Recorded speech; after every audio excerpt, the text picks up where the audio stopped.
Good morning, brothers and sisters. We'll start in 2 minutes. Cảm ơn.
Okay, let us start now.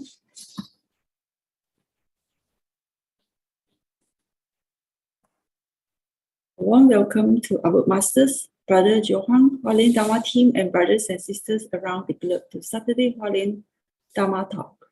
A very good morning. Let us start the session for today. Recently, disasters have happened so rampantly one after another due to the great imbalance of 4 elements. Now with COVID-19 virus pandemic around the world, Master have great concern and earnestly urge everyone to repent and adopt vegetarian meal. Going vegetarian is a way to express our sincere piety, to pray for peace and a world free of disasters. It is the purest way of love for all living beings. Now let us send our sincere prayers into the 10 directions. May the Sahara land be free from disaster and peace prevails in the world. Let us sing the prayer songs with sincere piousness.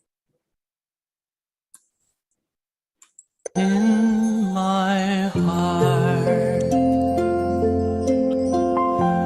I feel deep gratefulness. All my heart is filled with sincere prayer. From all corners of the world, let us join our hearts and pray for a world of harmony and peace. From my heart,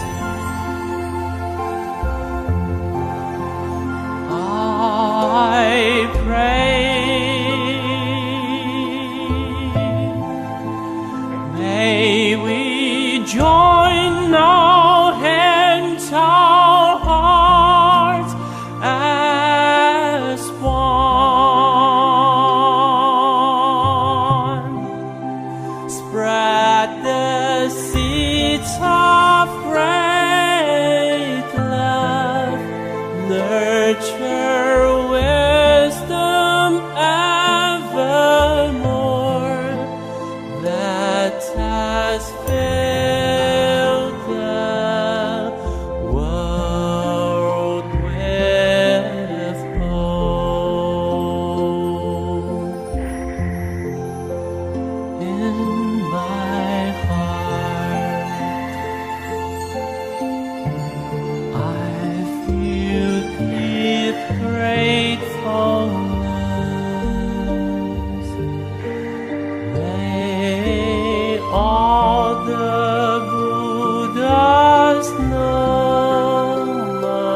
May all minds be purified. May there be peace in the community, and may there be no disasters in this world.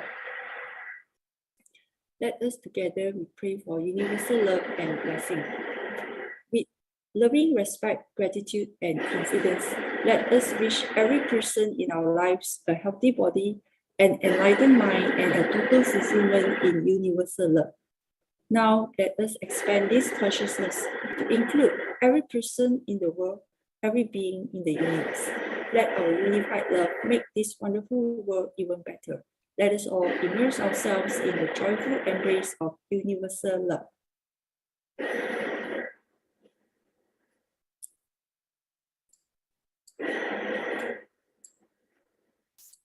Before we hear the coming sharings, let us invite our Buddha Masters to lead us in paying homage to the Triple Gems.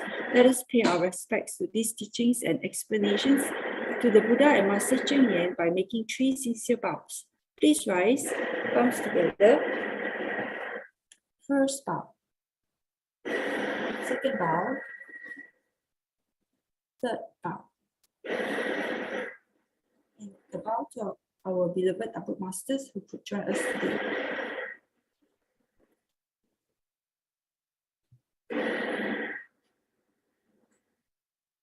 Okay, today we have sharing from Sister Lily, that's me, and together with Sister Moon in E.G. Pure Heart Tell Story, and followed by Sister Ai-Chu from Santa Rosa, who will be sharing my wisdom life. Okay, before we start, let us invite Sister Su Ching for the weekly summary. Sister Su Ching, over to you. Ka'an. Morning, everyone. There be some disruption from somebody's audio. Could it be Tom Ho? Do you think can mute? Right. Okay. So last week we had a little bit of fun. Brother David Liu's Q&A. 4 very thought-provoking questions were posed last Saturday, which challenged and got the attention of many attendees in every way. The first one is about upholding the non-killing precept. If we kill insects and rodents that harm one's house and one's family, Brother David answered by relating the cleanliness of the abode's kitchen. Such is the hygiene that there are no insects, was his observation. The challenge is to keep it clean so that vermin and insects will stay away, rather than to be lackadaisical, and when they come, we get on a spree to slay. Controversial question 2 touched on homosexuality. The parent wanted to be clear on whether she as a parent can talk her child out of being queer. What Brother David said, I must admit, did not put me at ease. I always held the opinion that love of anyone is not to be viewed as a disease. Rather, as in my poem, as this is my poem, it is my belief that love takes precedence over bias and prejudice. Buddhism has always been about self-reflection, not dogma, not rhetoric, is my emphasis. Moving on to question 3 on whether we need to focus on Tzu Chi, or if it is okay to listen to what other Dharma teachers have to preach and say. Brother David said that it is better to remain with the master if possible. To continuously look for other masters' teachings would be irresponsible. This sparked a lively debate right around the 56th minute. With volunteers of other faiths, exclusivity would not cut it. I can perhaps understand the benefits of being focused. However, any insistence of singularity may attract repercussions that are disharmonious.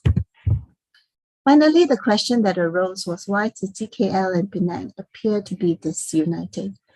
Brother David said that this is not true, as every location has its affinity and different things to be exploited. Each location has its own role to play in fulfilling the various missions of Tzu Chi. There are so many things to be done with all our differing strengths, like separate dumplings in a bundle that ties back to one single knot in the end. Joe came on. This is a short one. Bear with me. Brother Joe points to chapter 2 on skillful means and how the Buddha did not answer when presented with many scenes. Instead, when he spoke, he asked the audience to self-reflect. There are more pressing issues and matters with due respect. Questions out there are in abundance. You need to filter what is important and get from the noisy trance. Self-reflection is a main lesson in Buddhism. Be more interested in improving yourself instead of rushing criticisms. That is it from me. I will pass over to Sister Lily.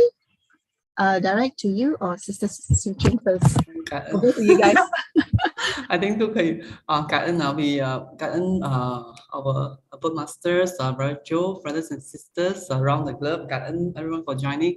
Yeah, today we are very excited and we look forward to the sharing by Sister Moon and Sister Lee Lee on these spiritual cultivations of Bodhisattva. There are many wonderful contents to understand about the spiritual cultivations from dawn, the cultivation mind of goodness, the Bodhisattva mind, the Bodhisattva practice, and planting of good seeds. Okay, we look forward to this interactive session by Sister Lily and Moon. Okay, over to you, Sister Lily.感恩.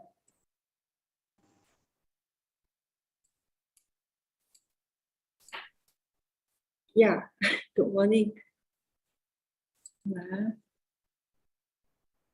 Okay. So, good morning, brothers and sisters in the Dharma. I'm Lily, grateful to Sister Su Ching for giving me the opportunity to learn and share. This morning, I would like to share wisdom, volunteers morning assembly by Master De Xin, dated 28th of April, with title Spiritual Cultivation of Bodhisattva. Okay. So I have categorized the teaching into this content: spiritual cultivation from dawn, cultivate mind of goodness, Bodhisattva mind, Bodhisattva practice, plant good seeds, and a summary. So Master De Xin have shared as below. We are very blessed because we are all safe and well. Upon hearing the sound of wooden boards, all wake up at dawn at 3:50 a.m. Daily routine.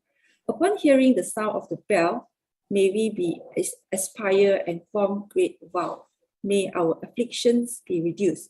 May our wisdom grow. May we give rise to Bodhi. May we be liberated from the pit of fire and hell. May we attain Buddhahood to deliver sentient beings. Hope the sound of our prayers can reach all heavenly beings, Buddhas and Bodhisattva. Upon hearing the sound of the drum, it calls strongly for everyone to reignite their intrinsic Buddha self in hopes for us to be awakened from our deluded mind and delirious life. Then our morning prayer service starts. We are grateful that Master always gives sermon after the prayer session. But before Master starts, Master always raises her head to gaze at the sky. Such expression is filled with reverence and respect to the surroundings. We are all living under the same sky and above the same land. Therefore, Master keeps reminding us to be reverent to the sky and land. Next, on the cultivate mind of goodness, Master De Xin continue. But now the energy of illness fills the air. All kinds of Sister.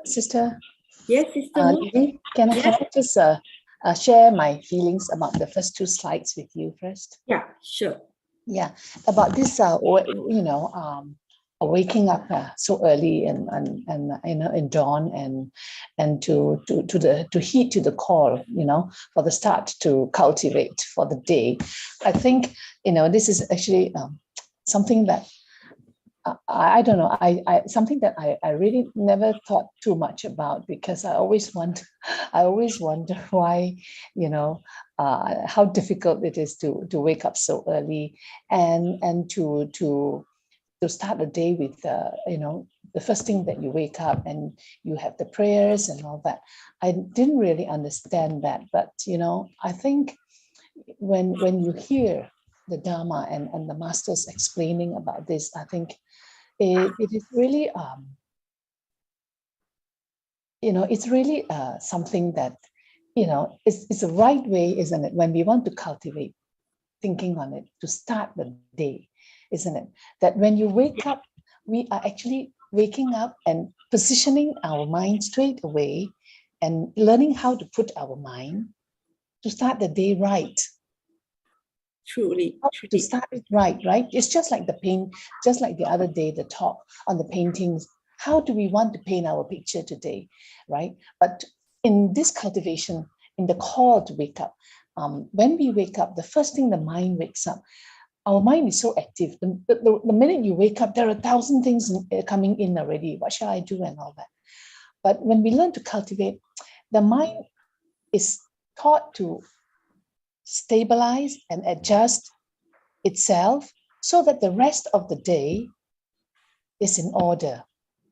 And it will be effective and it will go according to how we want the day to go. I feel that this message is really very, very good because, for example, I never think of looking to the sky.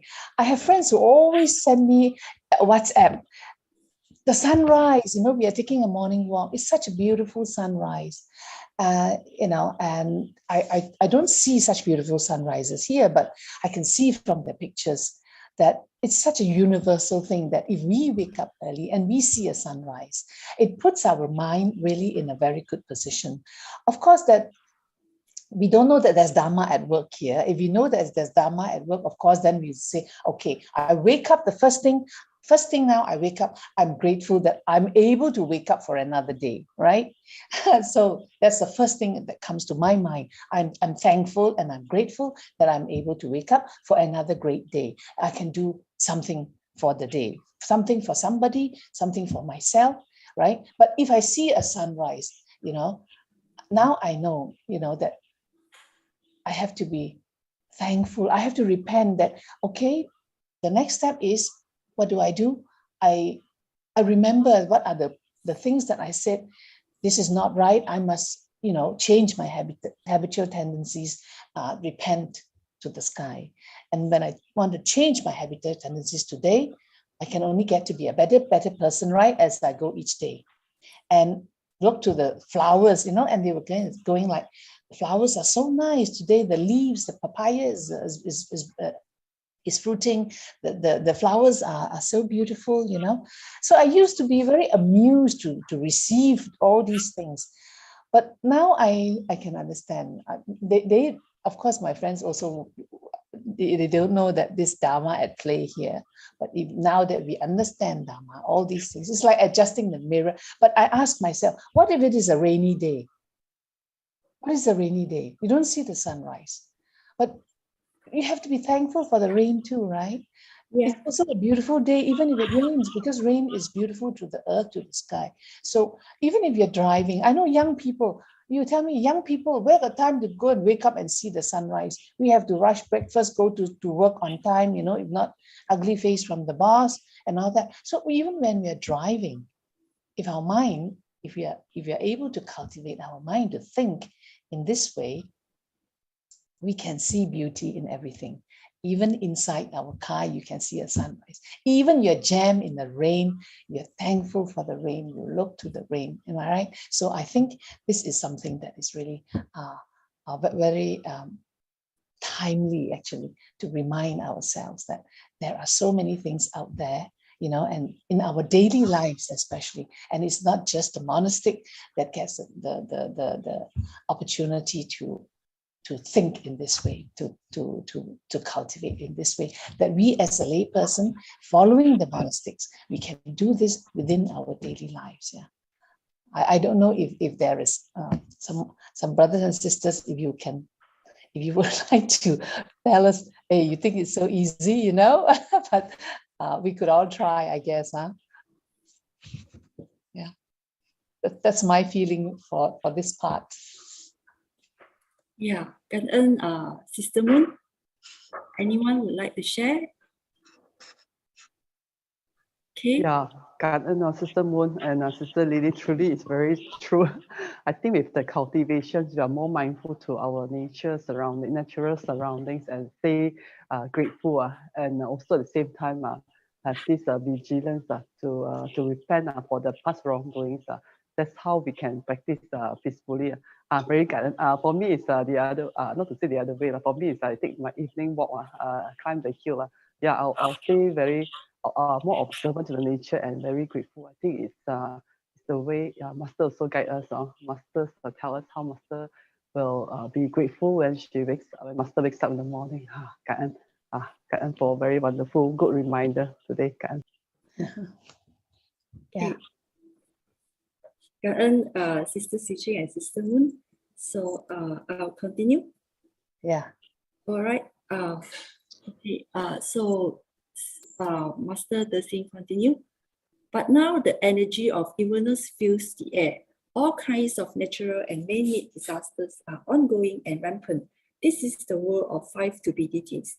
Seeing all sufferings really wrench our hearts. Thus, we should repent to the sky as we raise our heads and have gratitude to the land as we bow. The only and fastest way to dissolve this energy of illness is to be vegetarian. Buddha is born under a tree. It's also under a tree that he attains awakening, turns the wheel of Dharma, and enters into parinirvana. Under the tree is Buddha's cultivation ground.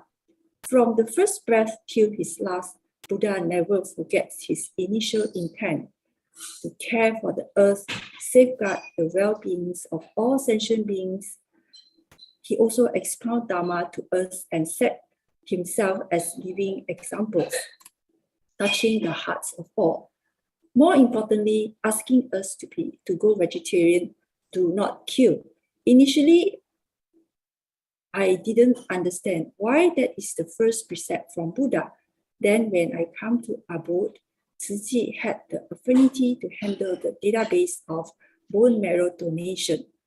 I was so touched by how Master insisted on the pure intent of this mission. That is because all sentient beings are one family. This year marks the 29th year of our bone marrow mission.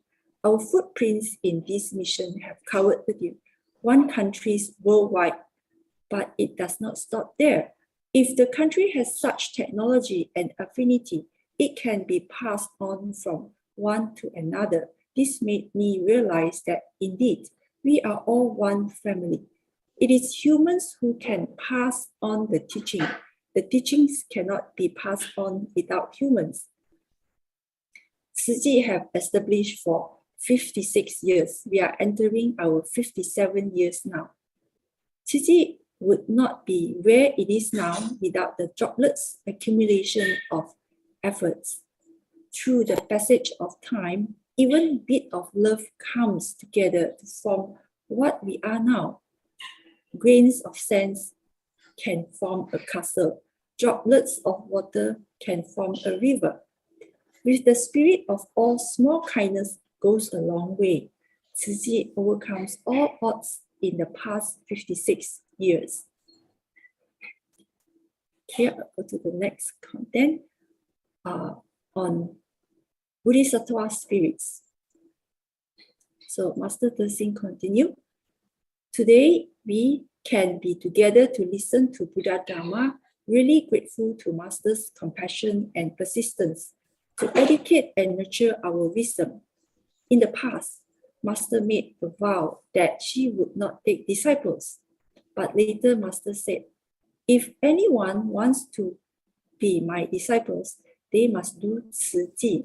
Master then told the late Master De Xin that a Bodhisattva has 3 spirits. That is, the innocence of a pure child, the endurance of a camel, and the courage of a lion. Towards matters, we need to endure. Towards principles, we need to be patient. There are indeed many things we must endure in the Sangha world. Thus, Master seeks not for own health, but a stronger will to do more. Master prays not for all things to go her way, but greater strength to overcome them all. Master hopes not to lessen her burden, but greater perseverance and courage to take on more tasks. These three spirits were Master's hope to all disciples according to the late Master De Xin. Master hopes for all to do our part by fully making use of our skills and potentials to benefit all beings. Trying our best to humble ourselves to such an extent that we become dust and we can enter the hearts of many and purify their minds. Share wholesome teachings to nourish their parched soul. Give comfort and care to the sick.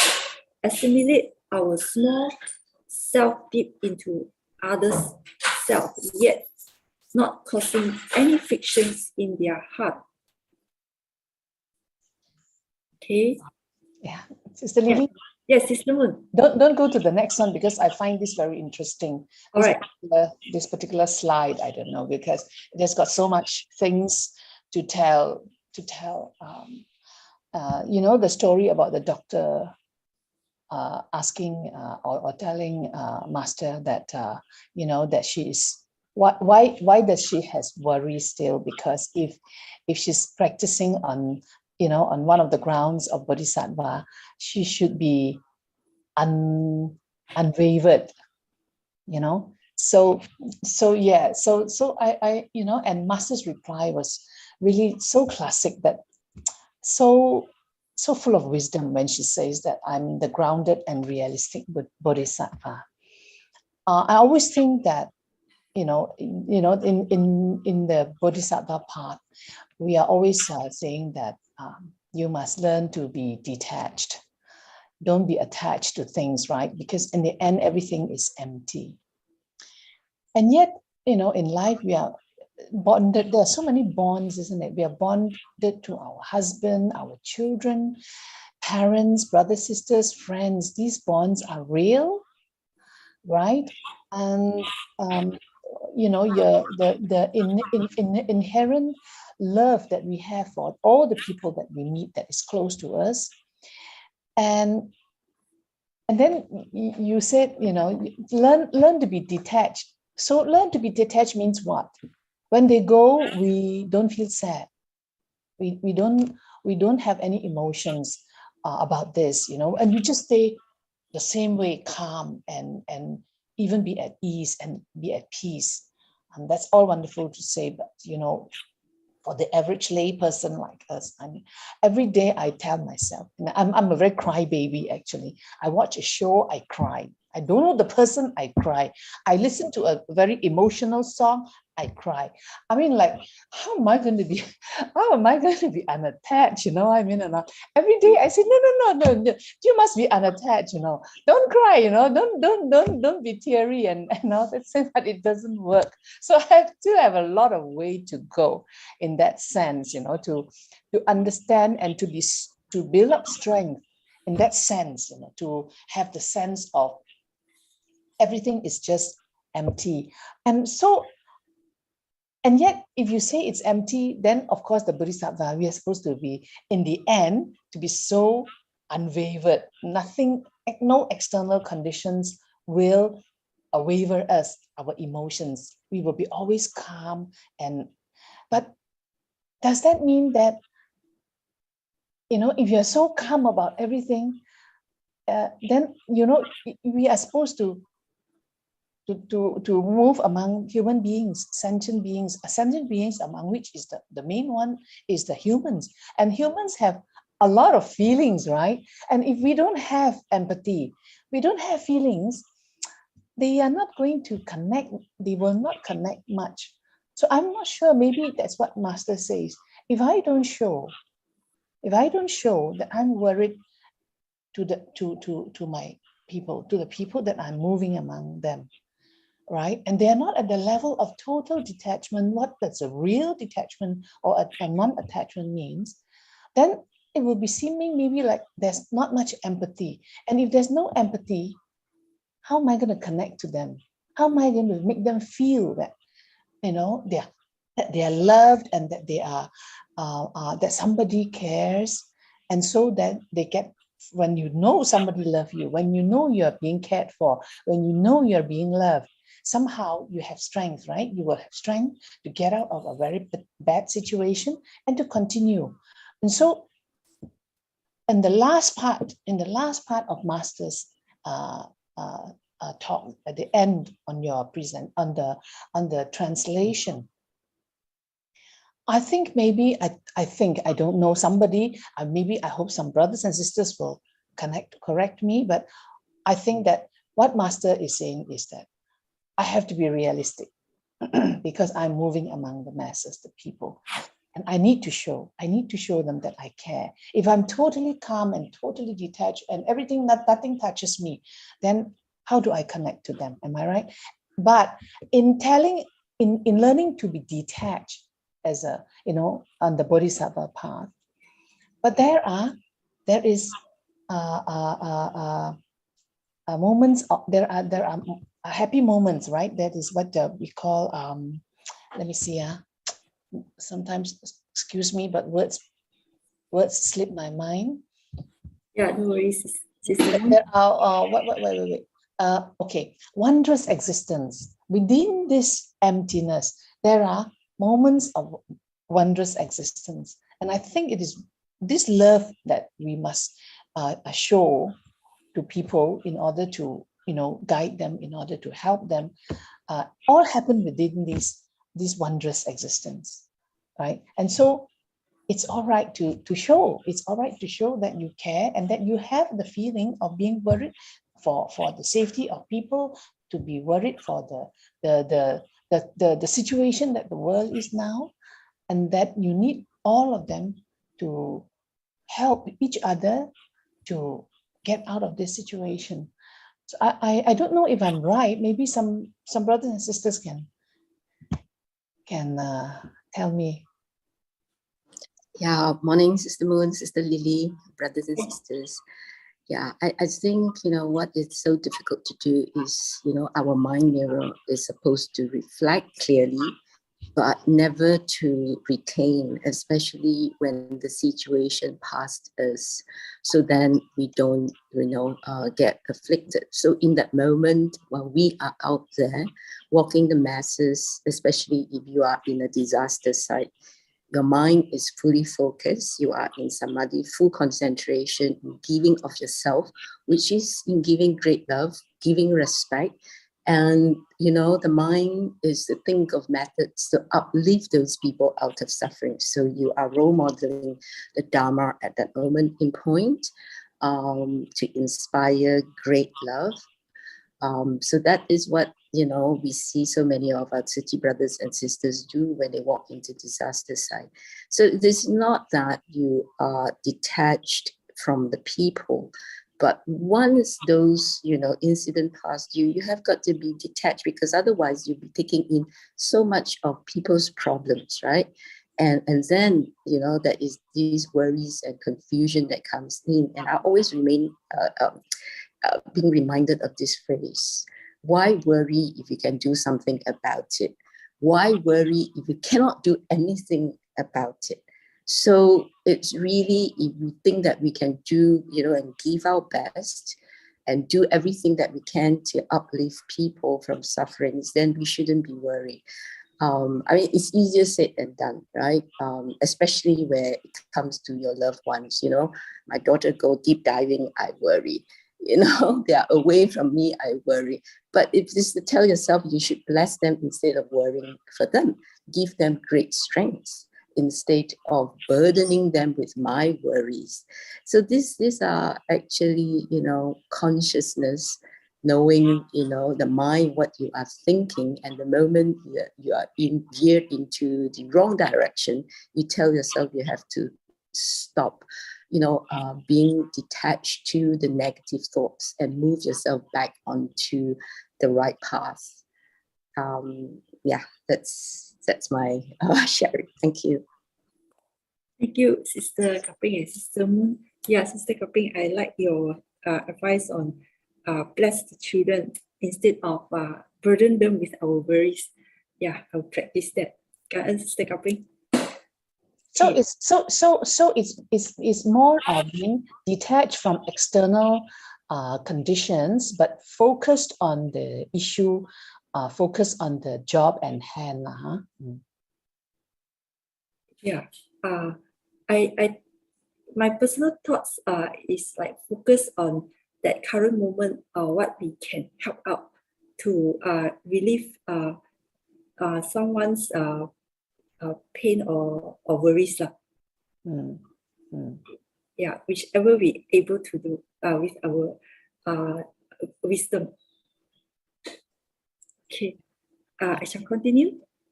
Yeah, but there's another part that I feel at the bottom part, we must seek. Master is saying that I do not pray for my health, for a better health, but that if I'm given this health, I pray for a stronger will to be able to do more. So in other words, this part is I think very relevant to all of us, because we are always praying for something, right? Please give me this, please give me that. I want safety, I want ping an, I want this and that and that. But in reality, we are, it's causes and conditions, we are responsible for what comes to us, right? So we have to accept what comes to us, because it is our own doing anyway, all right? And when we pray, we are actually praying for what we don't have. We do not pray for what we don't have, but we pray to be able to do over and above what is given to us, to have the strength. Let's say if we are not so healthy, right? But we can still do something within the health status that we are in. Then we pray for the strength to be able to do what we can within the health status that we are in, right? So, and otherwise, those days, please pray to get well. I mean, you're already sick, you're recovered, but you will never be 100% original, right? But now you see, I want to pray to be very healthy again. That's not possible. So I think, so it makes me think, it's the wrong way to pray. It's so wonderful to say, I accept what I am today. Maybe I'm 70% of what I was originally, but within this 70%, I want to have the strength to do whatever other work that I can within the 70%, to have the strength to carry on what I want to do within that 70% of health that I have, right? So I think this mindset is very wonderful to have in my prayers, for example. You don't ask for ridiculous things. We accept to be able to accept, what you have, and then to be able to have the strength, asking only for the strength, and to have the willpower to do further based on what you have left. I think that's a very wonderful point for me there. Yeah, Sister Moon, I always remember, this phrase that Master said, ask what more can you do, and not ask for anything, so what more can you do to benefit other people, and pray for the strength to do that, and have the will, the belief that you can do it. That is the only way to unleash our hidden potential, which is the power of great love. Yeah. Okay, thank you, Sister Kaping and Sister Moon. Okay, now I shall continue. Okay, the next content is the Bodhisattva practice. So Master De Xin continue. It is all about affinity. When there is a cause, there is a condition. When condition comes to bear, affinity arises, then many things can be accomplished. We have an affinity we master. Like the radio, when we tune to the right frequency, we'll be able to listen to the sound. Likewise, when conditions ripen, we encounter master, and the same frequency resonates. Thus, this affinity brings us to walk on this path together. When master came, we established Tzu Merit Association to carry out our relief missions. Following master means we must be self-reliant. We started to work and earn money to sustain our lives. This is master's principles. In those days, we started off with nothing. From scratch, we built our life until this is what we have today. Such is the spirit of self-sustainable. As the first batch disciple, we must have the mindset of total sacrifice. Whatever hardship others can't do, we must do. Whatever matters others can't bear, we must bear.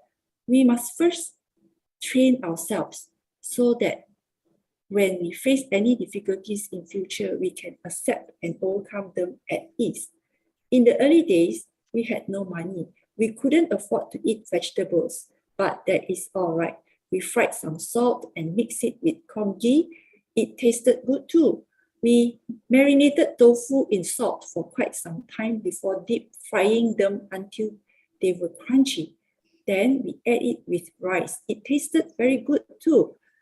Master knew that I always borrowed cooking oil and rice from others because we simply couldn't afford to buy any food. So Master suggested that we earn money with our own hands. To work on the farm, we had no money to hire people. So we borrowed buffalo from village head to sow the field. The money earned was used to sustain our life as well as to do charity work. We used to do 21 different jobs within 27 years, among which was sewing baby clothes, diapers.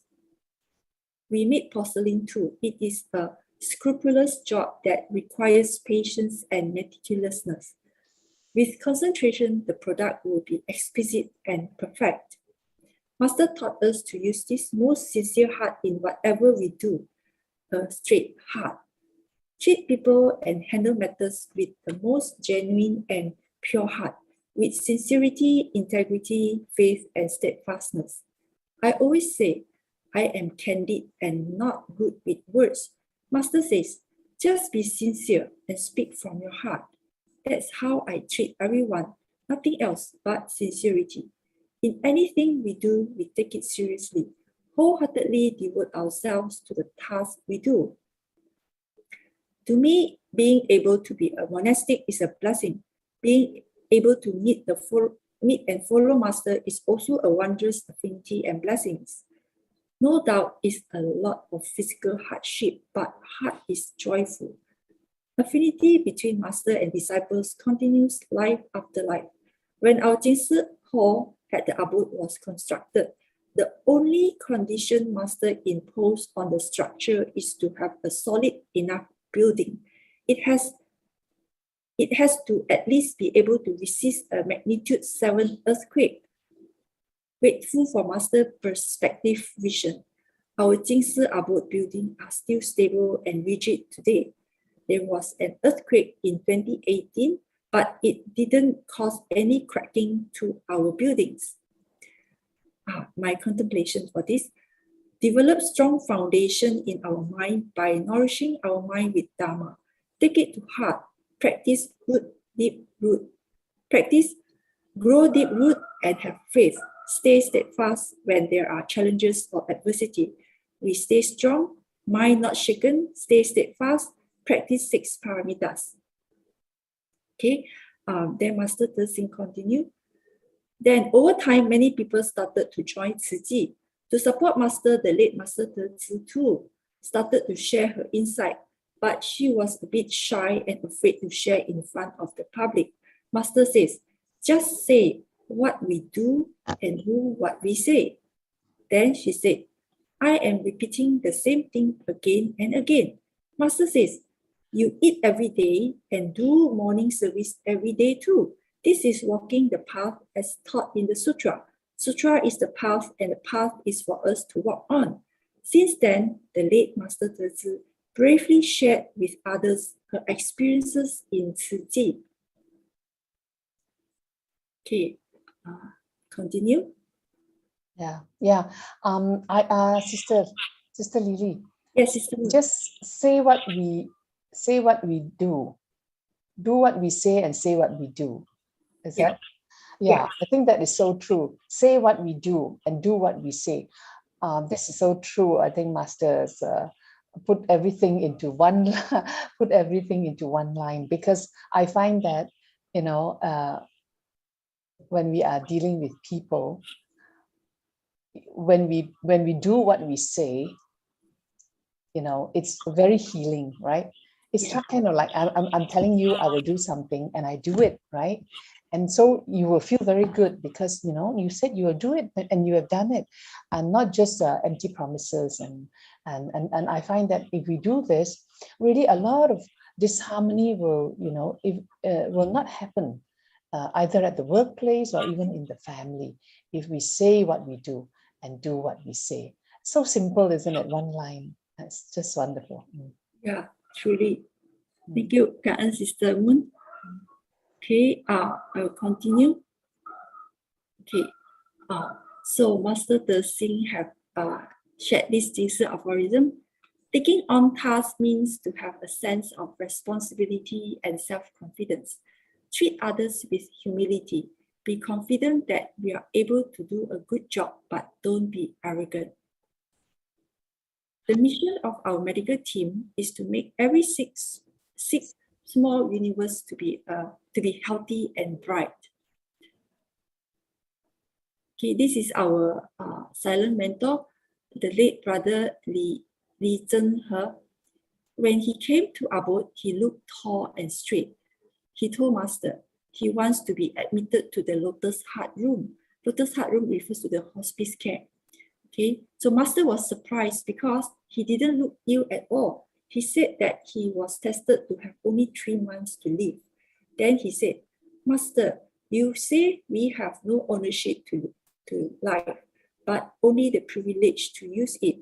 So I want to be a silent mentor for our medical students in Su Ching. What he said to the students inspired me deeply. He said, you will become a physician in the future. Master said that physicians are great healers, good doctors and living Buddhas. I want to give you my body and you can take care of me. You can make dozens of hundreds of wrong cuts on my body. But in the future, please never make even one wrong cut on the patient. For us silent mentors, we hope to preserve a completely intact body for medical students to study. Sometimes when it hurts in the middle of the midnight, the pain is really unbearable. But he insisted not to do chemotherapy or surgery so as to preserve a completely intact body. I know that they respect the silent mentor the same way they respect a teacher. When one day they can finally study my body and do research on me, that's when my wish is fulfilled. Life does not end when one dies. My contemplation. When alive, use our able body to do good, benefit others, create good affinities and blessings for others. Be selfless and do not swell into afflictions. Seize the opportunity to serve and walk the Bodhisattva path to grow our wisdom. One day, when we left our body, we will let doctors to learn and relieve suffering of others. Grateful to our body, a vehicle to perform spiritual cultivation while alive and dead. Okay. So next, I'll go into plant good seeds. So Master De Xin continued. Buddha taught us that nothing is difficult in the world and everything is created from the mind. As long as we have a willing heart and make use of your strength in the right direction, then you are living out the great meaning of your life. If one can do this, then one can gain happiness at work. These are our Tzu youth, Ling Chi Luo and He Yanta from Zulu, Africa, who graduated from Tzu University. Their affinity originated from a Taiwanese love that lasted 15 years. It started with He Tan Yu, who used to be a Taiwanese teacher in South Africa as well as Tzu volunteer. In 1988, He Tan Yu turned from being a Taiwanese to an African. He also turned from being a teacher to a shoe factory boss. On March 1996, he accidentally discovered a school that is without walls, tables, and chairs. All students attend classes standing. Education was very deprived in Africa, so he gave rise to the thought of helping them build a school. In 1997, the first Tzu school was built beside his factory. That was how education originated. He also took upon himself to teach at the school besides looking after his business. 金色 aphorism by Master De Xin. Instead of strengthening the immunity of children to face all kinds of social conditions, it is better to cultivate them to become a healthy seed and add to a good influence. So these two children came to Taiwan not only to study hard, but also to actively serve as volunteers. In March 2019, Idai typhoon hit East Africa. Being originally poor in hygiene, the disaster-stricken areas have intensified in the spread of malaria and other infectious diseases. Local volunteers contacted Ling Chi Luo and asked her to suggest some advice on epidemic preventive measures, since she learned about public health for disaster relief in Taiwan. Ling Chi Luo graduated from Tzu Chi University and went back to serve her country. She said, 15 years ago, I never thought that I would go to university, nor did I think that today, June 2nd, 2019 in Taiwan, I officially become a graduate of Tzu Chi University. Ling Chi Luo said that going to university is an unrealizable dream for many African children. Not everyone is as blessed as her. Having the affinity to receive Tzu Chi helped in her life and gave her such a good gift. This blessing karma will definitely be cherished forever. Master wrote personally on the 3rd March 2017 in the Wondrous Lotus Sutra of Meditation. Sincerity is in the heart of us all. Good thoughts are like water in the ground, inherently virtuous. Harbor good intentions and sincere in dealing with people and things. True principles which are inherently replete with awakened Buddha nature fill the universe. Grateful to Master's nourishment our minds with Dharma. Okay, now the summary. There are myriad human beings in the world with pure and evil minds coexist with different degree. Everyone have intrinsic pure nature equal to the Buddha, but was buried by ignorance and impurity of our mind. Engage in spiritual cultivation to gradually remove our impurity, refine our characters, eliminate our habitual tendencies. Listen to the Buddha's teachings, take it to heart, contemplate and practice. Create good affinities with others and share the teachings with others whom we have affinities with. Transform self and others from suffering to happiness and gratefulness. Unceasingly purify our mind, engage in spiritual cultivation, have faith in Buddha's teaching, form aspiration and make great vow to walk the Bodhisattva path, life after life. Okay, Gaten, this is my sharing. So, Sister Lily, I'm so impressed. Not impressed is not the word. It just, this demonstration by the silent mentor, Brother Lee, that is the epitome of total sacrifice, isn't it? Yes. To walk the Bodhisattva path. That's the highest level that really any one of us can achieve, and it sets the benchmark, that's how high you can go, that you can make a total sacrifice for the good of mankind. And you cannot do that without an innate pure nature in us. And it's really a demonstration that it's proof that there is to me, it's proof that there is really an innate, each one of us has this innate pure nature, you know, and that it can be brought to such a level of sacrifice. Yeah. Kanan. Yeah, truly, yeah. Okay. Anyone have any thoughts or insights on this sharing by Master De Xin? May I add on something, Sister Lily? Very good morning, Stephanie here. Yes, Sister Stephanie. Good morning. Thank you so much, Sister Moon, Sister Kaping, Sister Lily, Sister Su Ching for the wonderful feedback. You know, I think for me today, all these came at a very timely, as we are all walking the path and dealing with our own life becomings and all that.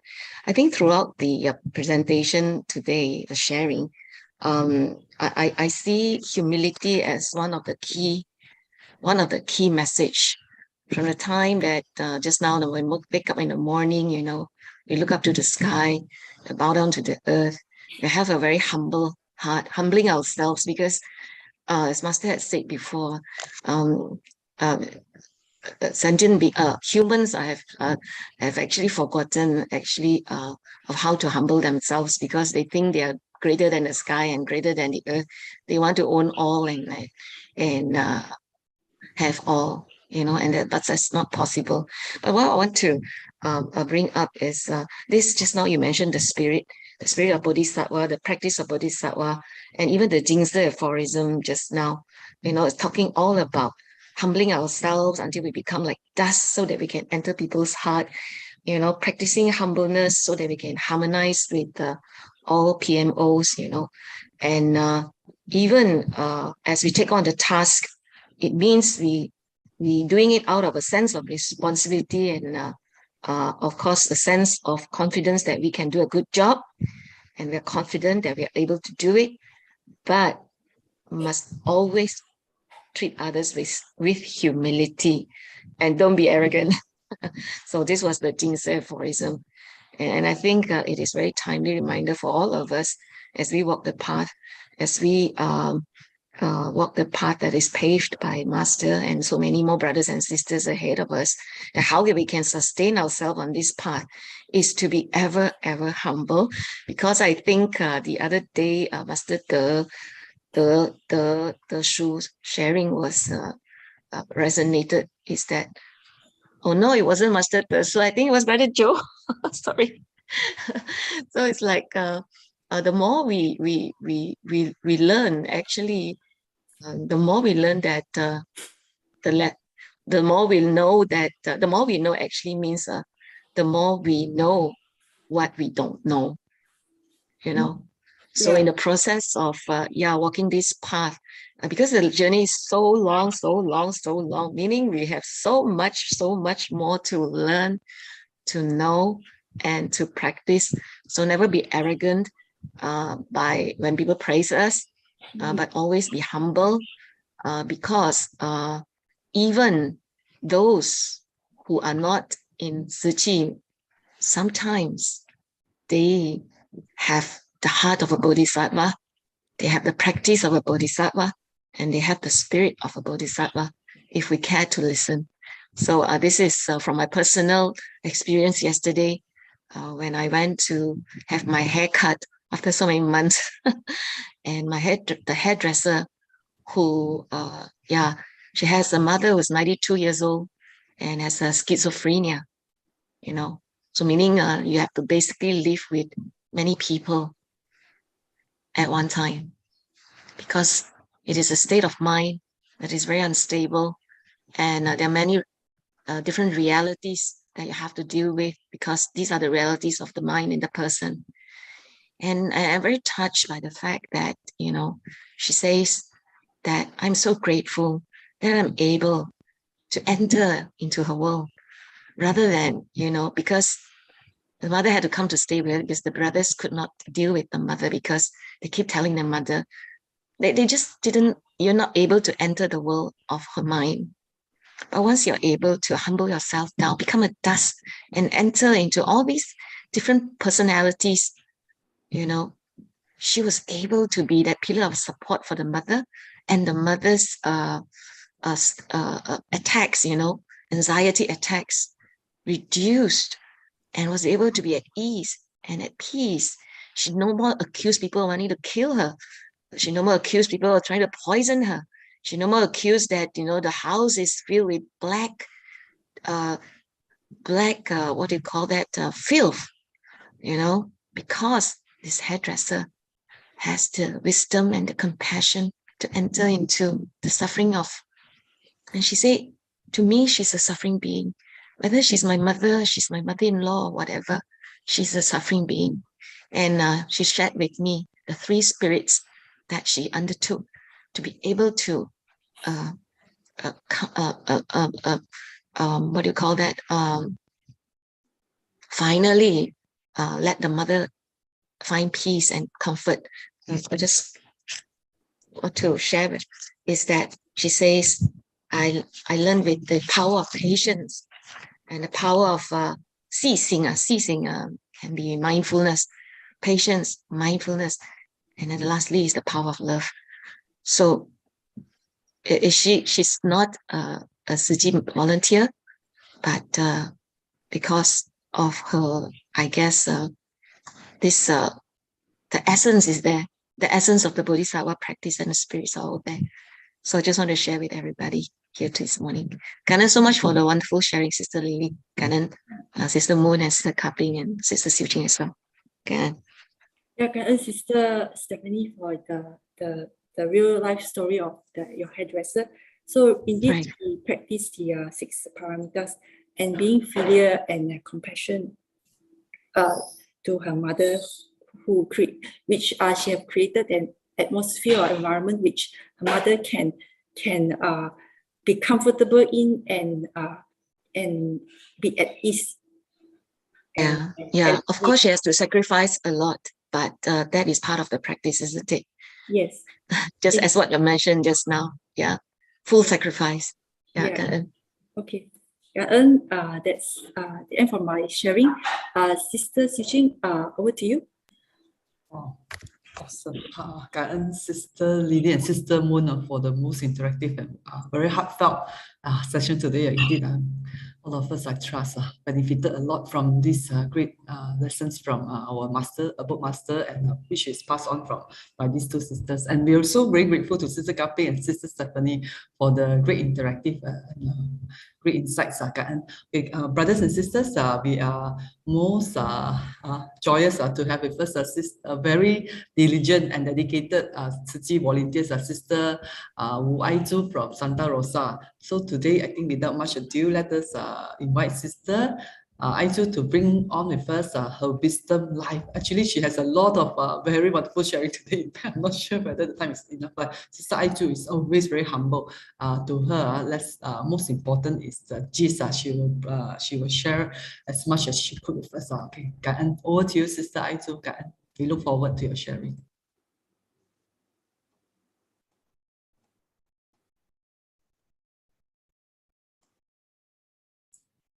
Sister, I think muted, is it? Sister Ai-Chu, I think your mic is muted.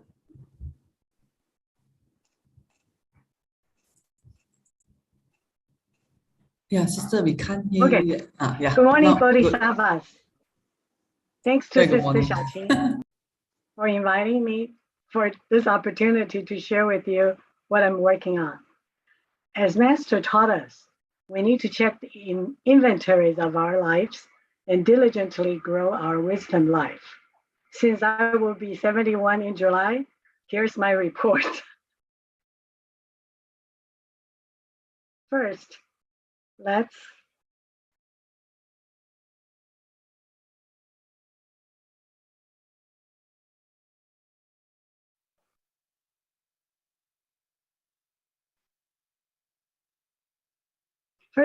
relax and enjoy one of my favorite Tzu Chi songs, Let's Share Our Love. While we listen and think about how to share Tzu Chi's great love with the whole world, let's practice deep breathing. So please make yourself sitting in a very comfortable position. Breathe in with your nose as you count to 5, and breathe out with your mouth as you count to 10.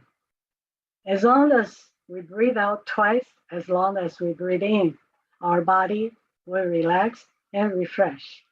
Give it a try as we listen to this song.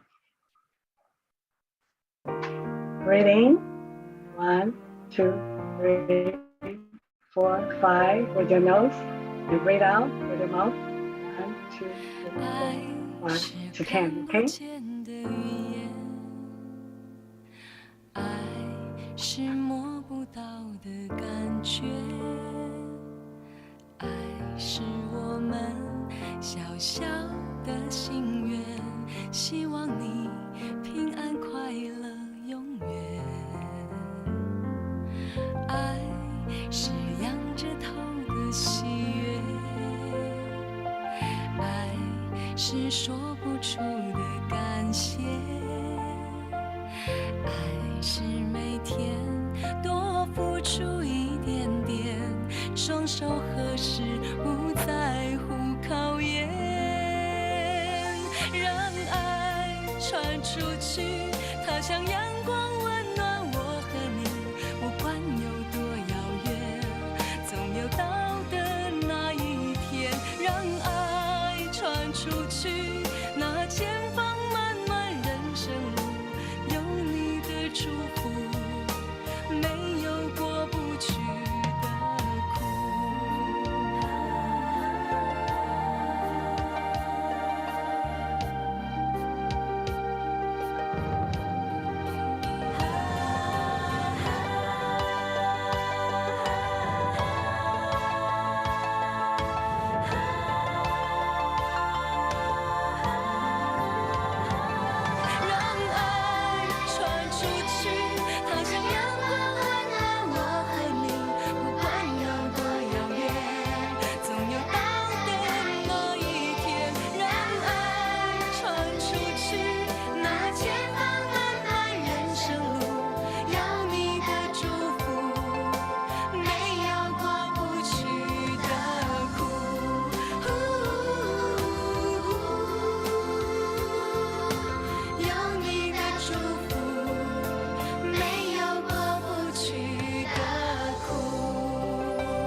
So I hope you like this song as much as I do, and I will turn it off.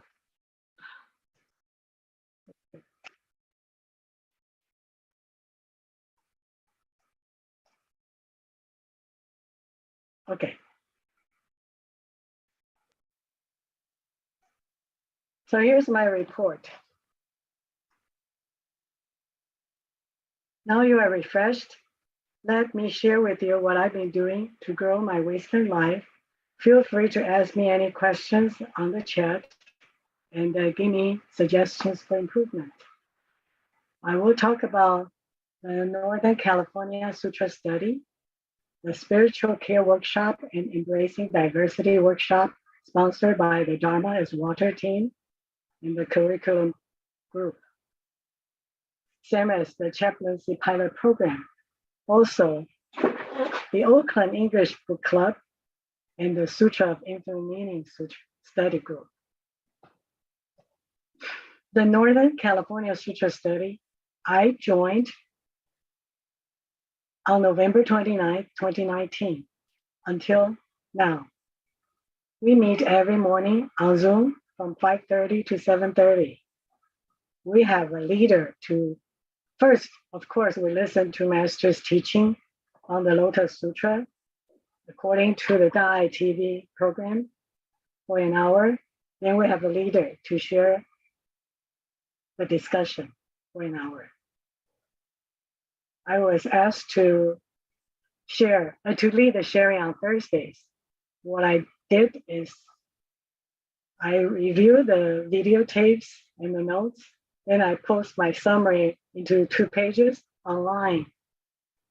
When it's time for me to lead the sharing, I would read the key points of my notes like that.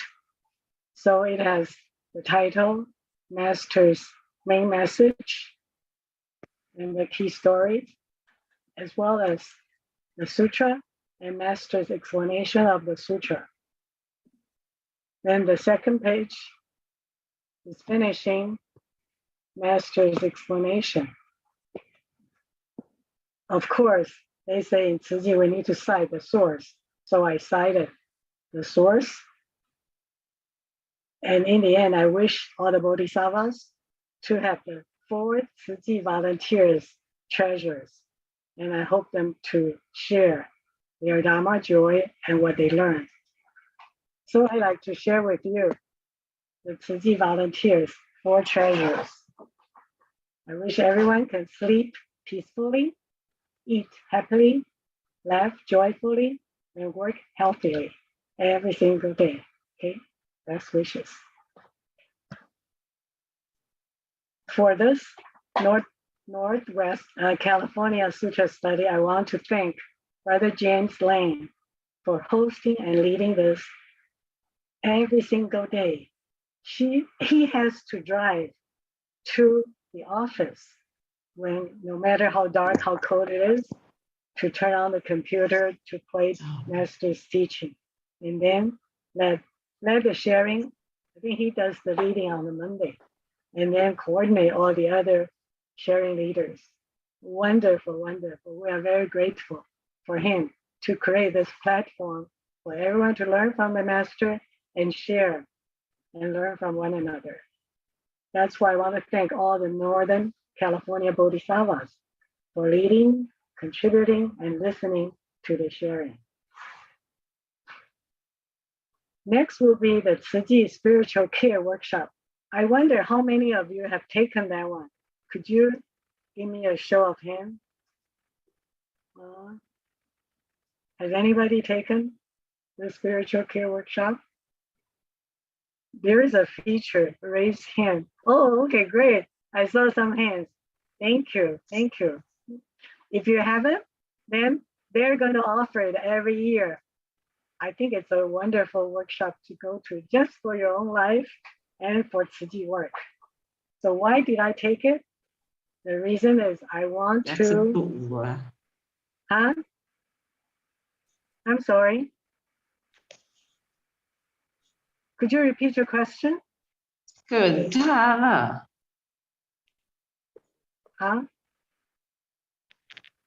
Okay. Anyway, the reason I took it is because we want to make a difference in someone's life. You don't have to be brilliant, rich, beautiful, or perfect. You just have to care.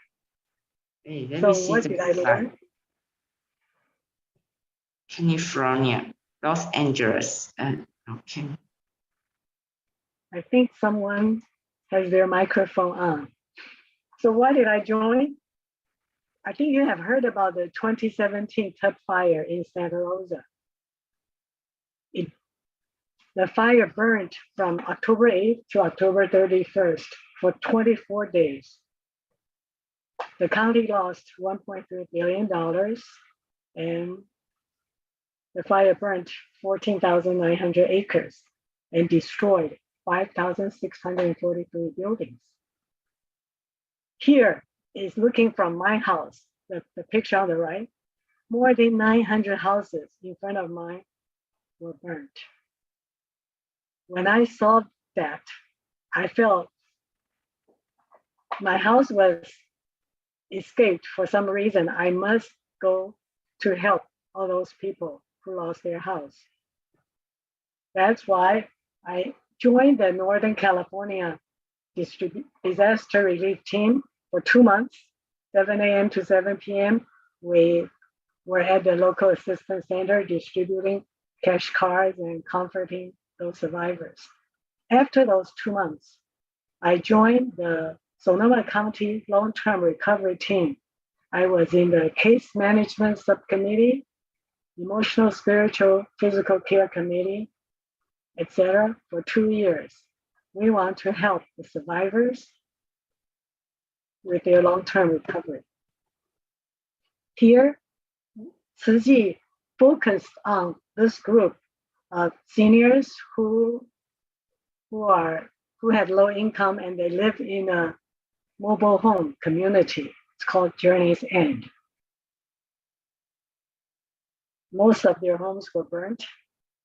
We tried to comfort them. We organized weekly luncheon with them, inviting guest speakers to give them some comforting things. We also organized a trip for them to take the bus to Su Ching, Northern California chapter. Here on the bus ride, they were very happy, and one person has a birthday, so we were singing happy birthday. In San Jose, at the Su Ching chapter, they offered these survivors a wonderful vegetarian lunch, a very comforting tea serving ceremony, and amazing flower arrangement workshop. They also let them do some relaxing exercises. At the end of the day, they were all very happy. Here, I like to call your attention to this lady. Her name is Grace.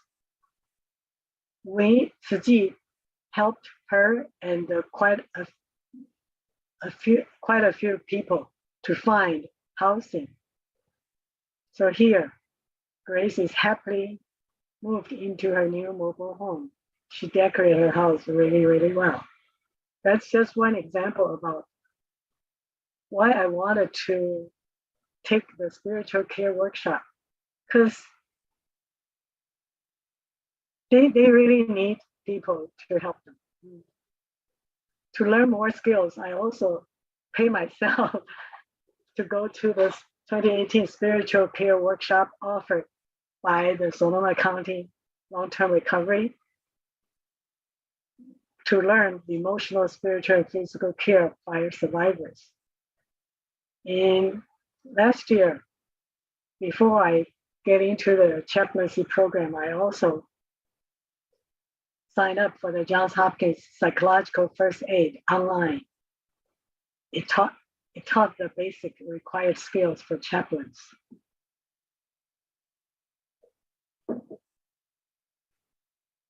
After that, I saw Dharma is Water posting the Su Ching spiritual care workshop. I signed up right away. I learned to do empathetic listening and to do compassionate communication. Because I'm trained in math and statistics. So whenever I heard a problem, I like to help people solve the problem. I would say, okay, 1, 2, 3, these are the steps to solve your problem. After taking these workshops, I learned that no, they don't need your solutions. They want you to listen to understand their problems first. They just want you to listen. So I learned, as Master said,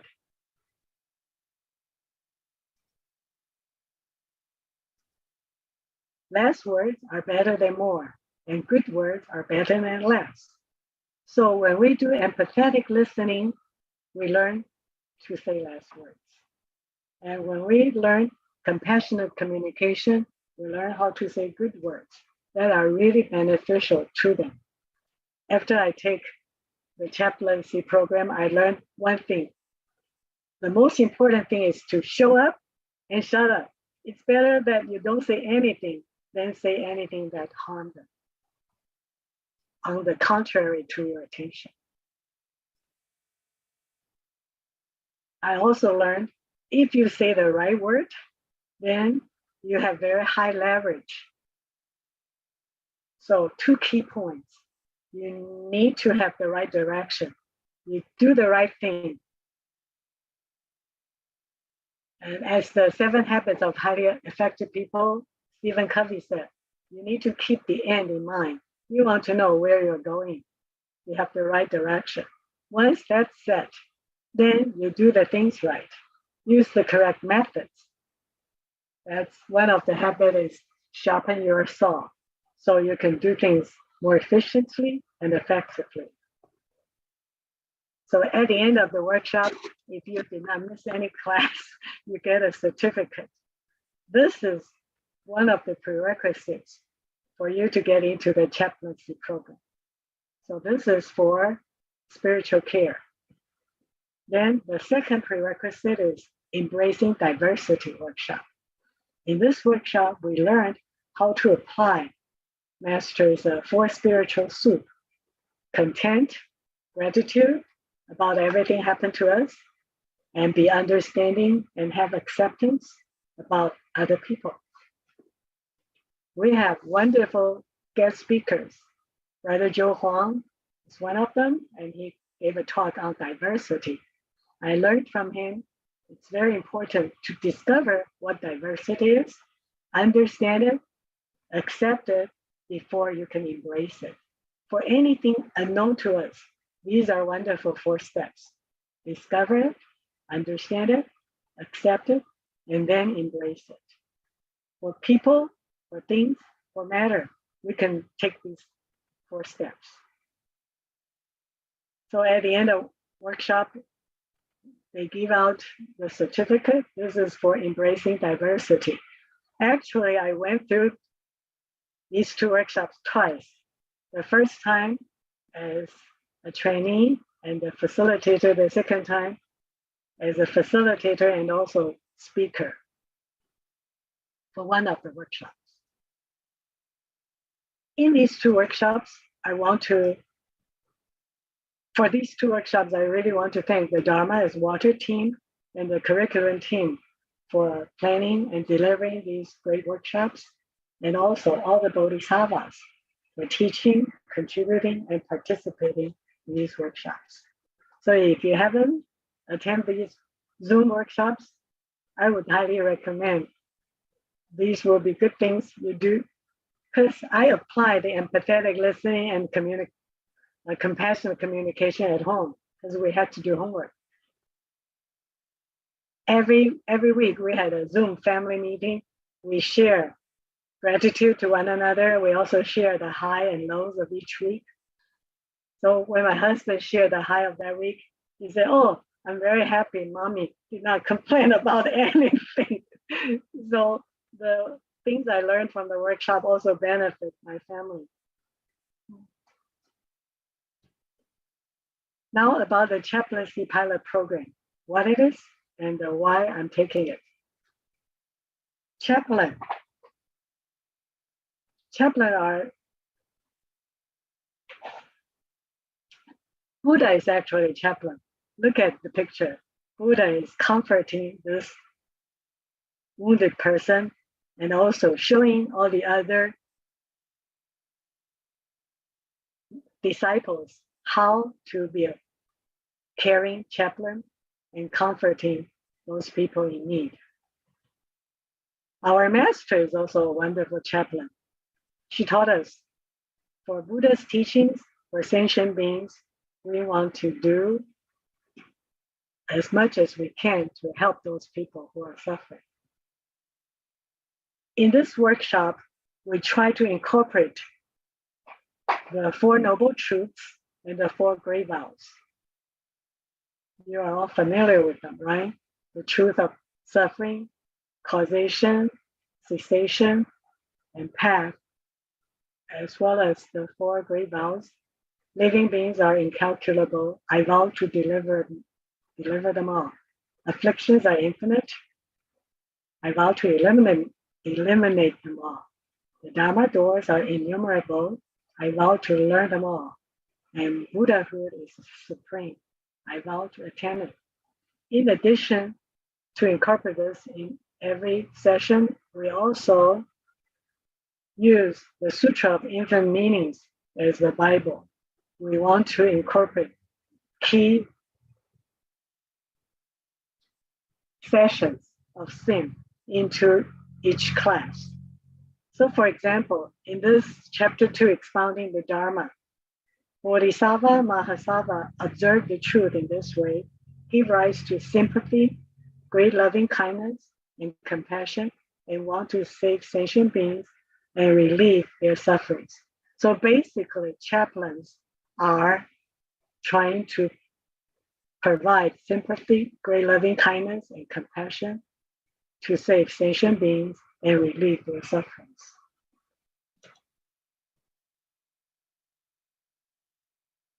maybe if we have, maybe if you have any comments, what do these sutra verses mean to you? Any words come to your mind? And please type in your chat. Okay, I've got some chat already. Oh. So these are just typing what I said, right? Any thoughts on this? Inspiring, can share. Oh, you can read Mandarin, great.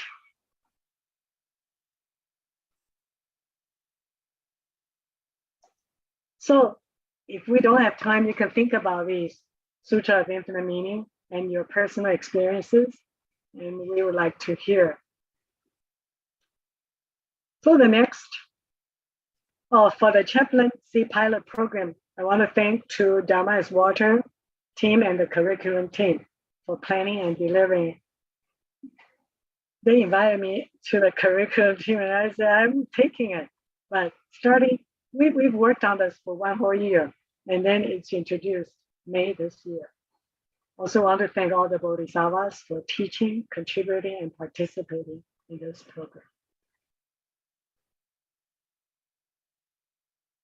The Auckland English Book Club meets every Friday, so we'll meet later today. We saw videos of Tzu Chi volunteers, all the good deeds they did in different parts of the world. And then we read Tzu Chi books, then we share our learning. In the past 2 years, we have read Life Economics and Power of the Heart, written by the Master, and also Sutra of Infinite Meanings. That's these 2 books.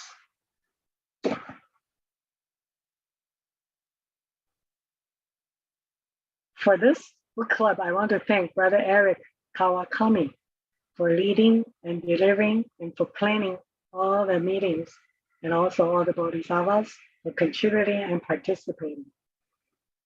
The last program I'd like to share with you is the Sutra of Infinite Meanings study group. It's just introduced, I think May, just last month.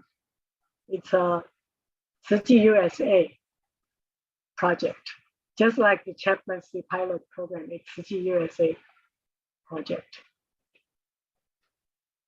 Here you can see, starting May 23rd, in the first meeting, we're supposed to read page 8 to 45 and learn about returning to the Buddha's original intent. Then every meeting we have reading assignments. It's so interesting. I invited all the Auckland English Book Club members and the key members who are interested to the same book study, because we have read for 5 months and this study group is finishing that in 2 meetings. So I said, I think we can definitely benefit from learning more and reading more of this. And they all appreciate participating in this group. So this project is going to be 18 months long, okay? See, until 2023, July 10th, finishing the last, this is 2nd chapter. And the 3rd chapter, so 2023, November 13th. It's a long time, but we have the whole USA meeting once a month, and then the regional meeting once a month. So 2 meetings a month, and with all the readings. And what's our homework? For example, for the first meeting, we're supposed to read chapter 1 on virtues, pages 8 to 45, right? And then we are supposed to answer these questions. So this came out from our small regional team meeting. If you read the Chinese, what was the first time you heard of this sutra? What part of the sutra do you like the most? Inspires you the most, and why? Okay, here I like everyone to type in when when did you first time heard about Sutra of Infinite Meaning? What part of the sutra do you like the most or inspires you the most? And just do that one. We can talk about the why later. Could you type it in? I'll give you 3 minutes. Okay, please type in chat. When did you hear about Sim? Oh, wonderful. Oh, no. So please type in chat.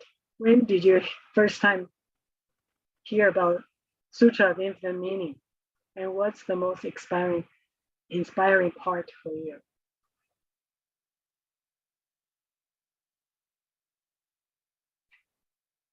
Please share with everyone.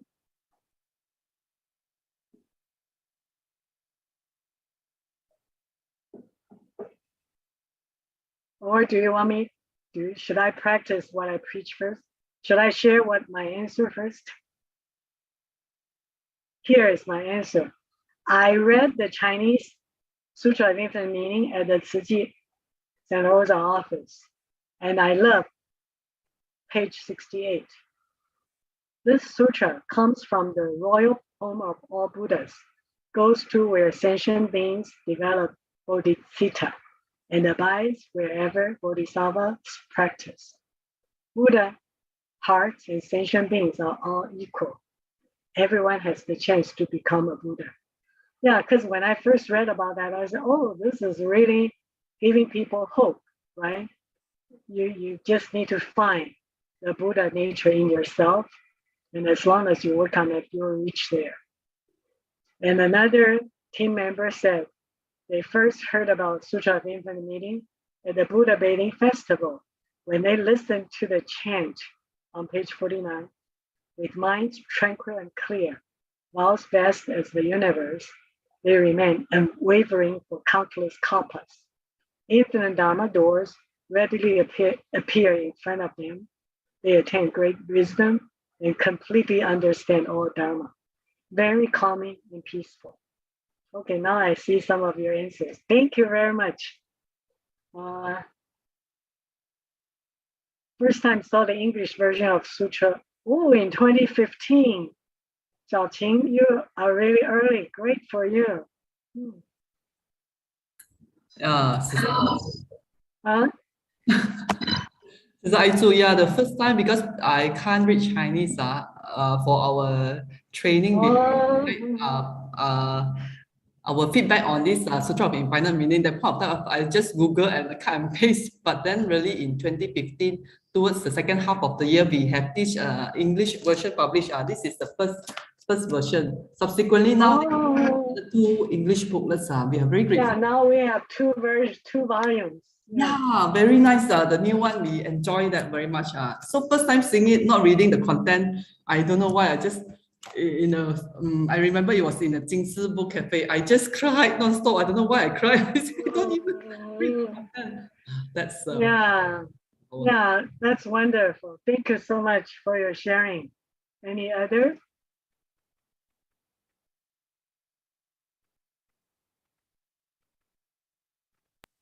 Sister Ai-Chu, Stephanie here. Here. Yeah. I did resonate with Sister Su Ching because when we first heard it, I was in GNC, and it was in Chinese. We can't understand what it meant at that time, but we just know that every time there's a break, or when we are entering the hall, the music or the song will be played, and the Jingji Qingchen, and felt very peaceful. But I think it was truly when we went back to abode in 2019 and we received the handwritten copy by Master, with the English translation. Yes. Right. Yeah, the blue one, the little blue book. Yes. Going through that, because we heard that Brother Joe would read it every night. So one night I just picked it up and read, and reading through the chapters. You cannot help, you just cry, we're so touched because you see the Buddha. You not only see the Buddha, you see Master in every word. And then we're going through the virtues and the merits. You see the brothers, you see the sisters, you see the people who, though not in Suji, have taken up the Bodhisattva vows, and you see yourself, in the 10 merits, and that was just wondrous. But of course, foremost, we see Master in every single word that was described in the Sutra Infinite Meaning. And today I bring this sutra with me everywhere, wherever I go out for activities, and it gives me strength. It keeps me on the path. I love the method of a book study that you are doing, Sis Ai-Chu. It's wonderful to have this format. I think we can learn from you so much, Kan-En. And also, if you are interested in this kind of study, you can start something like this in Malaysia yourself. What I joined is the Dharma seeds, because every region sends some seeds. And then after we learn this, in the 18 months, we will go out to our region and start our own SIM study group and follow this kind of practice. That's it. So and I think this is going to be ongoing. It will be ongoing. And the second question for the first part is, do you consider yourself a Bodhisattva practitioner? Everyone said yes in our group. If yes, how do you practice? Can you share how you can maintain the Bodhisattva way in your heart without regression? Many people say by doing Tzu Chi work, volunteer, help others, listen to Master's teaching every day, and discuss with others to apply the Dharma in daily lives. Also, think good thoughts, say good words, and do good deeds. Help others whenever possible. Learn the Dharma diligently every day and internalize it. Learn from other Bodhisattva practitioners and walk the Bodhisattva path together. It's interesting. When I heard about this same study group, some people say, wow, the chaplaincy program already has so much homework. How do you have time to do this reading and discussion? And I said, since Sutra of Infinite Meaning is the Bible underlying the chaplaincy program, I think it's very important that I understand the sutra better in order to help people better. That's why I think it's a good motivation to stimulate me to read more and understand more. As Master said, the more you do, the more you gain. That's really true. And the second month, we read about pages. This is our small group meeting. We read pages 84 to 140. The topic is tens of thousands came before the Buddha. So the question we need to answer is, what is Jing Si Dharma lineage? How does the phrase, mind remain tranquil and still, while as vast as the universe, remain unwavering for countless kalpas, has anything to do with the practice of Bodhisattva way? What are your personal experiences of these teachings? How does it relate to your daily living? And I said, Jing Si Dharma lineage is diligently learn and practice Dharma. We need to internalize Buddha's teaching into our hearts and practice the Dharma in our daily lives. Mind remains tranquil and still, while as vast as the universe, remain unwavering for countless kalpas, are the goals for people walking on the Bodhisattva path and pursuing Buddhahood. They are the qualities of a real Bodhisattva. I admire people with these qualities and like to move toward them day by day. These qualities originate from the great round mirror wisdom within. They see all persons, things, and matters vividly, but are not affected by them. I'm irritated by annoying behaviors of some people or bothersome things sometimes and can't keep my calmness. For my improvement, I need to cultivate my compassion and wisdom as well as samadhi every day. Life will be a lot easier and calmer then. So that's my homework.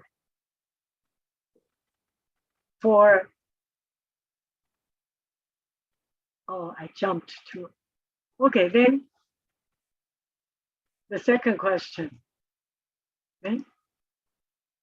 Yeah, the second question. As a seed, how can you truly implement the teachings in your life and in Tzu Chi's work? So from pages 118 to 127, we learn the details of 10 good deeds. In order to be a healthy and viable seed, I need to internalize these 10 good deeds and practice them in all Tzu Chi activities and daily lives. So the 10 good deeds are divided in 3 sections. The first section is about actions or our body. Instead of just no killing, we want to have compassion and love, protect living beings by putting myself in their shoes. That's empathy, just like what we learned, the empathetic listening, empathy. Second good deed is it not only knows feeling, but reduce desires and be content. Live frugally to help others. Third deed, no sexual misconduct. Not only that, but adapt our mindset, desire for virtue and nobility, maintain faithful and dutiful relationships. The second section is about our words. So control our mouth. Not only no lying, but also be truthful, reliable, trustworthy, and punctual. Not only no flattery, but also practice compassion and use loving speech toward all sentient beings. The next one is no gossip. Not only that, but safeguard our karma of speech and never hurt others with our words. Next one is not only no harsh speech, but also use compassionate and benevolent speech to comfort people. Speak softly and gently. And the third section about the 10 good deeds is about our thoughts. Remember, think good thoughts, say good words, and do good deeds, right? So for the thoughts, not only no anger, but not only refrain from anger, but also love all living beings. No ignorance, not only refrain ourselves from being ignorant, but also use the right perspectives and knowledge to determine right from wrong. See, have the right direction, use the right method, right? Not only, for no greed, not only refrain from being greedy, but also give to others. The last question, how does Sutra of Infinite Meaning have to do with transforming our heart, transforming our life, and transforming the world? I think Sim clearly shows the foundation for purifying all people's hearts. All sentient beings have Buddha's heart. Sim also shows the path, listening to the Dharma, doing 10 good deeds, and removing bad habits. Sim also shows the potential from 1 to infinity. That is from one person to the whole world, like Master Cheng Yen wants us to do. For the Sim study group, again, I want to thank the Dharma is Water group and the curriculum team for planning and delivering these meetings, and also all the Bodhisattvas for teaching us, contributing to the workshops, and participating in the workshop. So now, any questions? 5:03, so we have 7 minutes for questions. Sister Ai-Chu, Stephanie here again. We are Yes. Some of us are keen to attend the programs, the workshops that you all have. Yes. So perhaps you could, give us the links to these programs when they are available. These online caring programs, Okay. Yeah. Right. So the spiritual care workshop is offered spiritual every November. yeah. Every November. So yeah, they're going to do it once every year because Okay.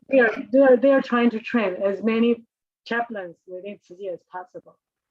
So it's being offered every year starting 2021. So this is the second year, and they're going to do it again. No, 2021. Yeah. So this November, in March to May, they offer embracing diversity. November to December, they offer spiritual care. Each workshop is composed of 6 meetings like 6 Sundays, about 3 hours. Two, is it 2 hours? Yeah, 2 hours every Sunday. Okay. Maybe you can Right, share or us 6 this information in the Of our course, group chat. Yeah. when it's coming out. But I thought that don't you get Dharma as Waters emails? Sister Su Ching, do we? I think those who subscribe to it, that's a good one. Maybe Sister Ai-Chu, I can get from Sister the Yeah, for sure, I will. See, you can share. when Yeah. I benefit so much from the first workshop, and when they offer again the second time, I told every single person in our Northern California Sutra study and whichever organization group I was in. That's why they say, wow, Northern California had 60 people sign up for the spiritual care, and they all liked it. Of course, I'll let you know. Yeah, we have many now saying they want to join too. Okay, great. So of course, make this yeah. Whenever they announce, I'll let you know. Yeah. Thank you so much. Thank Oh, you you're so very much. welcome. Because the more of us, I mean, the more we can Yes. do, we spread a great love. Right. Because That's these true. resources are very important, and you all already have done it. So it's very important for us, these resources. Yeah. Yes. And Okay, they would love to have people participating, taking turns to teach. Yeah. Okay. Any other questions I can answer?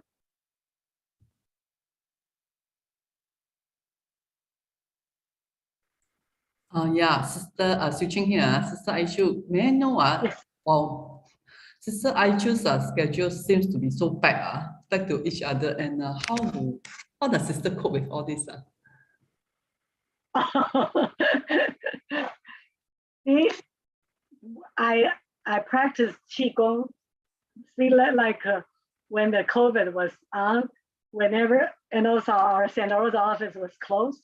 So whenever any office had any need, they would say, Sister Ai-Chu, could you help with this? And not only I signed up for the Kaohsiung English interpretation team from the beginning, and also I taught 9th and 10th grade Chinese at the Tzu Chi San Mateo Academy for 1 year. And I also, anyway, whatever I could do, I would say, okay. And how did I cope with this? I think since I enjoy learning and apply what I have learned to help others, it's once you enjoy it, it's not hard work, right?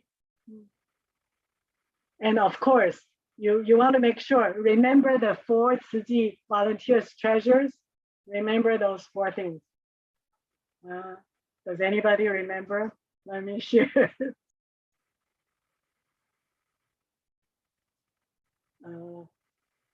I haven't memorized it. I remember the Chinese, but not the English. Okay. Is it the spiritual soup, Sister Ai-Chu? No, it's not. It's not the spiritual soup, sorry. Yeah, let me share with you. Here. So just remember, because our Oh, body. the 4 treasures. Yeah. So make sure you have, because I'm getting older. I only need maybe 5 hours, 6 hours of sleep. So I try to make sure I can sleep peacefully and I eat happily. I've been a vegetarian since 2009. So I try to eat happily and following the vegetarian diet. And keep your Tzu Chi cream on, right? Laugh joyfully, keep your smile on, and work healthily. Yeah. The more you do, the better you're good at it. And also leverage. See, the slide I made is what I use to teach the 9th and 10th grade Chinese, because I like this master, this setting I just used this. Did I answer your question, Xiaoqing, Sister Xiaoqing? Yeah, wonderful, Sister. Thank you. Sleep peacefully, eat happily, laugh joyfully, and work healthily.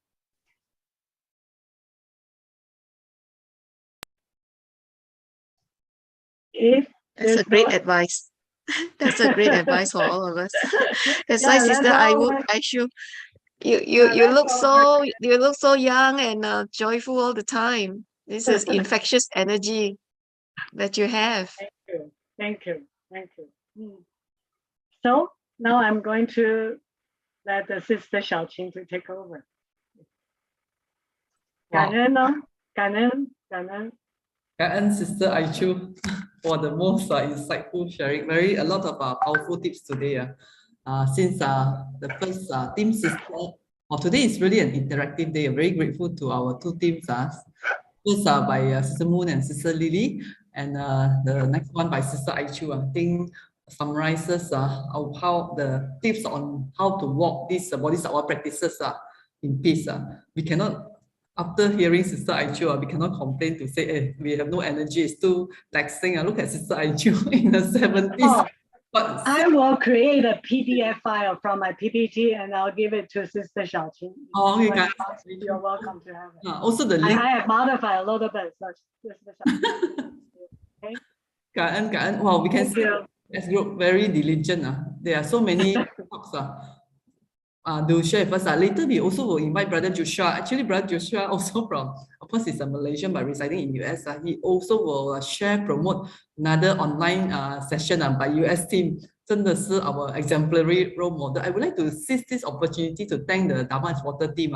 Because of them, we could benefit. We are most, especially the English group, we could now understand better the Dharma, the Sutras, and a lot of masters teaching. Very grateful to the group also. Okay, maybe we seize the time. We invite Brother Joshua also to share on the platform by US team. Yeah, can Sister Su Ching, can I share my screen? Yeah, please go ahead. Okay. Sorry about that. I'm using my phone.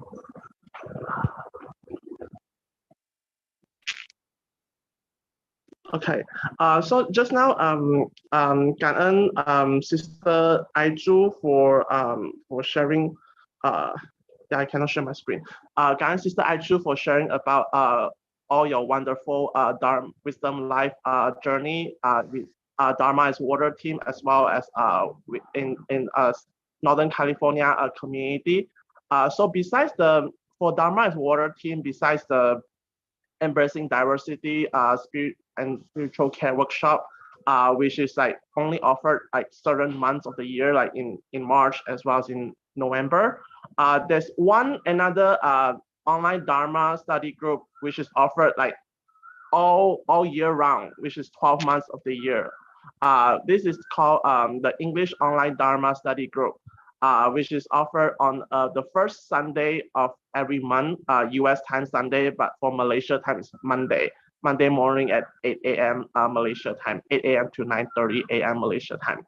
Actually, like Sister Su Ching was once our guest speaker, like last month, and then Sister Irene and Sister Chin Yan was also a guest, a short sharer for this online Dharma study group. And so I always invite new sharer for the short sharer. And I think that this is a great opportunity to try to expand our audience and our sharer to more volunteers from Malaysia, since we are all one big global Tzu Chi family, and then we don't have national boundaries in this study group. So like in the past Monday, which Sister Chin Yan was sharing, I only saw like Sister Chin Yan and Sister Irene was the only two representatives from Malaysia, and hopefully starting next month we can see a lot more Malaysian volunteers who will be able to join this. And you don't have to like, you only need to go to sign up using the link that I always try to share in any WhatsApp group or any Telegram group, and then hopefully more people will be able to come and join as audience, and as well as let me know if you would like the opportunity to share in the future, and then I can try to make that happen, and then we can all share our Dharma joy together in this Bodhisattva path. Yeah, that's the end of my sharing. Thank you so much, Sister Su Ching. Back to you. Oh, Ka'an, Brother Joshua, very diligent and dedicated brother. We know that this brother Joshua is also a strong supporter of Dharma Cantonese, which is going to happen soon, every Saturday morning, as well as the Kaohsiung online book study. Now, of course, we know that the US side, they have so many book study in English, and those who have the time to join, we will get the links from Sister Ai-Chu and Brother Joshua, and we will share in the various chat group, the Telegram Global Xun Fa Xiang, as well as I think Pure Heart Dharma, English Pure Heart Dharma site, as well as the chat group with Hualien site, we will share as well. And for those who have not get it, can message me also directly. And maybe we take a group photo before we end the session.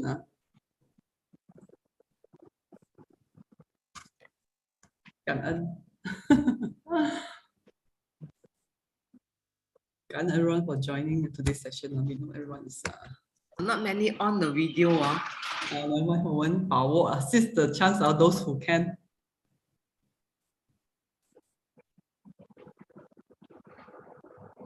Oh, cảm ơn Sister Moon and Sister Lee Lee, very interactive. A lot of things are to really contemplate. The silent mental part always very touching. Oh, okay.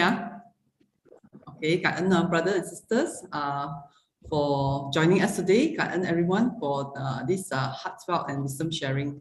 Thank you, brothers and sisters. I hope that each of us could sustain this Dharma joy and take in another piece of our master and Hualien love to our life. Let us, okay, I think Brother Joe has a meeting. Okay, let us make 3 bows to the Buddha and Sangren as we depart to apply all these wonderful teachings in our everyday life. Let us pay our respects to our teachers of life, universal truth. Come together. First bow. Second bow.